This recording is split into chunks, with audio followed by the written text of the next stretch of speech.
News first ಆಯೋಜಿಸ್ತಾ ಇರುವ ಕರ್ನಾಟಕದ ಅತಿ ದೊಡ್ಡ ಇವಿ ಎಕ್ಸ್ಪೋ. ನಿಮ್ಮ ಅನುಭವದಲ್ಲಿ ಇದು ಎಲ್ಲಿ ಹೋಗಿ ತಲುಪ್ತದೆ ಇವರ ಕಚ್ಚಾಟ? ನಮ್ಮ ಅನುಭವದಲ್ಲಿ ಅಂತರೂ ಈ ಸರ್ಕಾರ ಪತನ ಆಗುವಂಥ ಹಂತಕ್ಕೆ ಬರ್ತದೆ. ಈ ಸಲ ಡಿ ಕೆ ಶಿವಕುಮಾರ್ ಅಂತರೂ ಯಾವುದೇ ಪರಿಸ್ಥಿತಿಯಲ್ಲಿ ಮುಖ್ಯಮಂತ್ರಿ ಆಗಲೇಬೇಕು. ಸರ್ಕಾರ ಬಿದ್ದರೂ ಪರವಾಗಿಲ್ಲ, ಪತನ ಆದರೂ ಪರವಾಗಿಲ್ಲ, ನಾನು ಬಿಡಬಾರ್ದು ಅನ್ನೋಂಥ ನಿರ್ಣಯಕ್ಕೆ ಬಂದುಬಿಟ್ಟಿದ್ದಾರೆ. ಇವತ್ತಿನ 2-3 ದಿವಸದ ಹೇಳಿಕೆಗಳನ್ನ ನೀವು ನೋಡಿಬಿಟ್ರೆ ಗಟ್ಟಿಯಾಗಿ ಮಾತಾಡ್ತಾ ಇದ್ದಾರೆ. ದಿಲ್ಲಿಗೆ ಅದಕ್ಕೆ ಬಂದಿದ್ದೇನೆ, ಗಾಳಿ ಮಳೆ ಬಿಸಿಲು ನೀರು ನೋಡ್ಲಿಕ್ಕೆ ಬಂದಿಲ್ಲ, ನಾನು ರಾಜಕಾರಣ ಮಾಡಕ್ಕೆ ಅಂದರೆ ಅವರು ಗಟ್ಟಿಯಾಗಿ ಅವರು ಇದು ಮಾಡ್ತಾಯಿದ್ದಾರೆ. ಮತ್ತು ಸಿದ್ದರಾಮಯ್ಯನವರು ಅವರು ಬಿಡಬಾರ್ದಂತ ಅವರು ಗಟ್ಟಿಯಾಗಿ ಇವರಿಬ್ಬರ ಕಚ್ಚಾಟದಲ್ಲಿ ಪತನ ಆದರೂ ಆಶ್ಚರ್ಯ ಇಲ್ಲ. ಸಿದ್ದರಾಮಯ್ಯನವರು ಅವರಿಗೆ ಬೇಕಾದ ಅಧಿಕಾರಿಗಳನ್ನು ಬೇಕಾದಾಗೆ ಟ್ರಾನ್ಸ್ಫರ್ ಮಾಡಿಸ್ಕೊಂಡಿದ್ದಾರೆ. ಈಗಷ್ಟೇ ಬರುವಾಗ ನೋಡ್ತಾ ಇದ್ದೀವಿ ಮೈಸೂರಲ್ಲಿ ವರ್ಗಾವಣೆ ಅನ್ನುವಂಥದ್ದು ಒಂದು ದೊಡ್ಡ ಇದು ಭ್ರಷ್ಟಾಚಾರದ ಒಂದು ಕೂಪಾಗಿದೆ. ಅದು ನೇರವಾಗಿ ಸಿದ್ದರಾಮಯ್ಯನವರ ಮಗ ಮತ್ತು ಭೈರತಿ ಸುರೇಶ್ ಇಡೀ ವರ್ಗಾವಣೆ ದಂಧೆಯಲ್ಲಿ ಕೆಲವೊಂದು ಜಿಲ್ಲೆಯ ಶಾಸಕರು, ಉಸ್ತುವಾರಿ ಸಚಿವರು ಸಹಿತ ಇವರ ಹಸ್ತಕ್ಷೇಪದಿಂದ ಸಾಕಷ್ಟು ಮುಖ್ಯಮಂತ್ರಿಗಳ ಬಗ್ಗೆ ಬೇಸರ ವ್ಯಕ್ತಪಡಿಸ್ತಾ ಇದ್ದಾರೆ. ಆ ರೀತಿ ಒಂದು ವಾತಾವರಣ ತಯಾರಾಗಿದೆ. ಯಾಕಂದರೆ ನಾನು ಹೇಳಿದೆ ವಿಧಾನಸಭೆಯಲ್ಲಿ, ಸಿದ್ದರಾಮಯ್ಯನವರೇ ನೀವು ಕರ್ನಾಟಕದ ಅತಿ ಹೆಚ್ಚು ಅವಧಿಯ ಮುಖ್ಯಮಂತ್ರಿ, ದೇವರಾಜ ಅರಸರ ಒಂದು ದಾಖಲೆ ಮುರಿದ್ರೆ ಅಂತ ಹೇಳಿದ್ರಿ, ಹೆಚ್ಚು ಬಜೆಟ್ ಕೊಟ್ಟಂಥ ಒಬ್ಬ ಫೈನಾನ್ಸ್ ಮಿನಿಸ್ಟರ್ ಅಂತ ಹೇಳಿದ್ರಿ.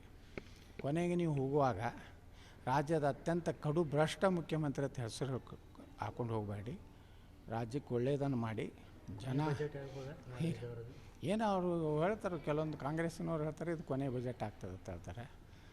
ಇವರು ಸಿದ್ದರಾಮಯ್ಯ ಹೇಳ್ತಾರೆ ಈ ಪೂರ್ಣ ಅವಧಿಗೆ ನಮ್ಮ ತಂದೆಯವರು ಮುಗಿಸ್ತಾರತ್ತ ಅವ್ರ ಮಗ ಹೇಳ್ತಾರೆ. ಒಟ್ಟು ಗೊಂದಲದಲ್ಲಿದೆ. ಹೈಕಮಾಂಡ್ ವೀಕ್ ಆಗಿದೆ.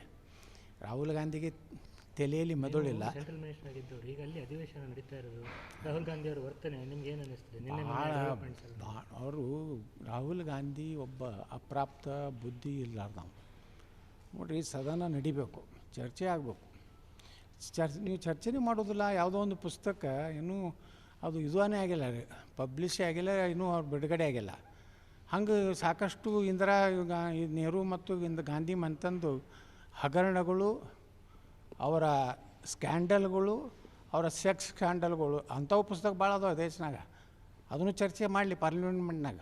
ಇಂದಿರಾ ಗಾಂಧಿಯವರು ಏನೇನು ಗದ್ದಲ ಮಾಡಿದ್ರು, ಜವಾಹರ್ಲಾಲ್ ನೆಹರು ಲಾರ್ಡ್ ಏನು ಮೌಂಟ್ ಬ್ಯಾಟನ್ ಹೆಂಡತಿ ಜೋಡ ಏನು ಇದು ಸಂಪರ್ಕ ಇತ್ತು, ಶೇಖ್ ಅಬ್ದುಲ್ಲಾನ್ ಮನಿಯವ್ರ ಜೋಡ ಏನು ಇವನ್ನೂ ಚರ್ಚೆ ಮಾಡಲಿ. ಪ್ರಧಾನಮಂತ್ರಿ ಮೋದಿಯವರು ಏನು ಅವತ್ತಿನ ನಮ್ಮ ಏನು ವಾಯುಸೇನೆಯ ಅಧ್ಯಕ್ಷರು ಅವರು ತಮ್ಮ ಪುಸ್ತಕದಲ್ಲಿ ಏನು ಬರ್ತಾರೆ, ಯಾವುದೇ ನಿರ್ಣಯ ನೀವು ತೆಗೆದುಕೊಳ್ರಿ, ಫ್ರೀ ಹ್ಯಾಂಡ್ ಕೊಟ್ಟಾರೆ. ಇವತ್ತು ಮಿಲ್ಟ್ರಿಗೆ ನಾವು ಫ್ರೀ ಹ್ಯಾಂಡ್ ಕೊಡದೇ ಇದ್ದರೆ ಕಾಶ್ಮೀರದಲ್ಲಿ ಇವತ್ತು ಭಯೋತ್ಪಾದನೆ ಎಷ್ಟು ಕಡಿಮೆ ಆಗಿದೆ. ಮೊದಲು ಸೈನಿಕರನ್ನ ಯಾವ ರೀತಿ ಅವ್ರು ಹೊಡಿತಿದ್ರು. ಈಗ ಫ್ರೀ ಹ್ಯಾಂಡು ನಮ್ಮ ಮಿಲ್ಟ್ರಿ ಕೊಟ್ಟಿದ್ದರಿಂದಲೇ ಇವತ್ತು ಕಾಶ್ಮೀರ ಸಂಪೂರ್ಣವಾಗಿ ಶಾಂತಿ ಇದೆ. ಎಲ್ಲರ ಕಲ್ಲು ತೂರಾಟ ಅಥವಾ ನಮ್ಮ ಭಾರತೀಯ ಸೈನ್ಯದ ಸೈನಿಕರನ್ನು, ನಮ್ಮ ಪೊಲೀಸ್ ಆರಕ್ಷಕರನ್ನು ಇವತ್ತು ಕಾಶ್ಮೀರದಲ್ಲಿ ಒಂದು ಘಟನೆ ನಾವು ನೋಡ್ತಾ ಇಲ್ಲ. ಅದು ಯಾಕಂದರೆ ಮೋದಿಯವರು ಅದನ್ನು ಫ್ರೀ ಹ್ಯಾಂಡ್ ಅವ್ರು ಕೊಟ್ಟಿದ್ದರಿಂದಲೇ ಇವತ್ತು ಕಾಶ್ಮೀರದಲ್ಲಿ ಶಾಂತಿ ನೆಲೆಸಿದೆ.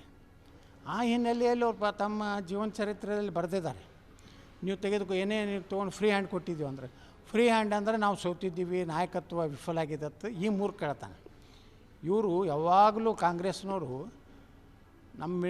ನಮ್ಮ ಸೈನಿಕರಿಗೆ ಕೇಳಬೇಕು. ಹಿಂದೆ ಹೇಳ್ತಿದ್ರು, ಅವ್ರು ಕಲ್ಲು ಹೋಗಿದ್ರೂ ವಾಪಸ್ಸು ಗುಂಡು ಹಾಕುವಂಥದ್ದು ಅಧಿಕಾರ ಇರಲಿಲ್ಲ. ನಮ್ಮ ಸೈನಿಕರಿಗೆ ಹೊಡೆದು ಬಿಡ್ತಿದ್ರು ಕಲ್ಲು ಜಜ್ಜಿ. ಇವತ್ತು ಸುರಕ್ಷಿತವಾಗಿ ಕಾಶ್ಮೀರದಲ್ಲಿ ನಮ್ಮ ಶಾಂತಿ ನೆಲೆಸೈತಂದರೆ ಅವ್ರಿಗೆ ಫ್ರೀ ಹ್ಯಾಂಡ್ ಕೊಟ್ಟಿದ್ದು. ಇದನ್ನು ರಾಹುಲ್ ಗಾಂಧಿಗೆ ದುರ್ದೈವ ಅಂದರೆ ಕಾಂಗ್ರೆಸ್ನಲ್ಲಿ ಇದು ಪೂರ್ತಿ ದಿವಾಳಿ ಆಗಿದೆ. ಅವರು ಯಾರೂ ತಮ್ಮ ನಾಯಕ ತಪ್ಪು ಮಾಡಿದಾಗ ಇದು ನೀ ತಪ್ಪು ಮಾಡ್ತಾಯಿದ್ದೀವಿ ಅಂತ ಹೇಳುವಂಥ ಒಬ್ಬ ಲೀಡ್ರ್ ಇಲ್ಲ. ಈ ಪ್ರಿಯರಂಜನ್ ನಮ್ಮ ಇವರಿದ್ದರು, ನಮ್ಮ ಹಿಂದಿನ ರಾಷ್ಟ್ರಪತಿಗಳು ಪ್ರಣಬ್ ಮುಖರ್ಜಿ ಅವ್ರು ತಪ್ಪಾದಾಗ ಹೇಳ್ತಿದ್ರು. ಅಂಥ ನಾಯಕತ್ವ ಇಲ್ಲ, ಎಲ್ಲ ಚೀಲಗಳಿಗೆ ಸೇರಿಬಿಟ್ಟಿದ್ದಾರೆ. ಅದರೊಳಗೆ ಆ ಕೇರಳದ ಒಬ್ಬ ಕೇರಳ ತಾನು ಸ್ವಂತ ಲೋಕಸಭೆಗೆ ಆರಿಸ್ಬರಲ್ಲ ಅಂತ ವ್ಯಕ್ತಿ ಮಾತು ಕೇಳ್ಕೊಂಡು ಈ ದೇಶದಲ್ಲಿ ವಿರೋಧ ಪಕ್ಷ ಒಬ್ಬ ಹೆಂಗಿರಬೇಕು, ಅವ್ರಿಗೇನಾದರೂ ದೇಶದ ಬಗ್ಗೆ ಚರ್ಚೆನೇ ಮಾಡೋದಿಲ್ಲ. ಬರಗಾಲದ ಬಗ್ಗೆ, ಅತಿವೃಷ್ಟಿ ಬಗ್ಗೆ, ನೀರಾವರಿ ಬಗ್ಗೆ ಏನು ಲೋಕಸಭೆಯಲ್ಲಿ ಏನು ಚರ್ಚೆ ಆಗ್ತಾಯಿದೆ? ಬರೀ ಚಿಲ್ಲರೆ ಮಾನ್ಯ ಪ್ರಧಾನಮಂತ್ರಿಗಳ ಏನು ಕುಂಡ್ರುವಂಥ ಸ್ಥಾನ ಬಲ್ಲಿ ಬಂದು ಅವ್ರ ಮೇಲೆ ಅಪಮಾನ ಮಾಡುವಂಥದ್ದು ವ್ಯವಸ್ಥಿತವಾಗಿ. ಇದಕ್ಕೆಲ್ಲ ನನಗನ್ನಿಸ್ತದೆ ರಾಹುಲ್ ಗಾಂಧಿ ಒಬ್ಬ ಚೀನಾ ಪಾಕಿಸ್ತಾನ ಏಜೆಂಟ್ ಇದ್ದಂಗೆ ನಾನು ಅವರ ಪೂರ್ತಿ DNA ಚೆಕ್ ಮಾಡ್ಬೇಕಂತ ಹೇಳ್ತೇನೆ ನಾನು. ನ್ಯೂಸ್ ಫಸ್ಟ್ ನಿರ್ಭೀತಿಯಿಂದ ನಿಮ್ಮ ಪರವಾಗಿ.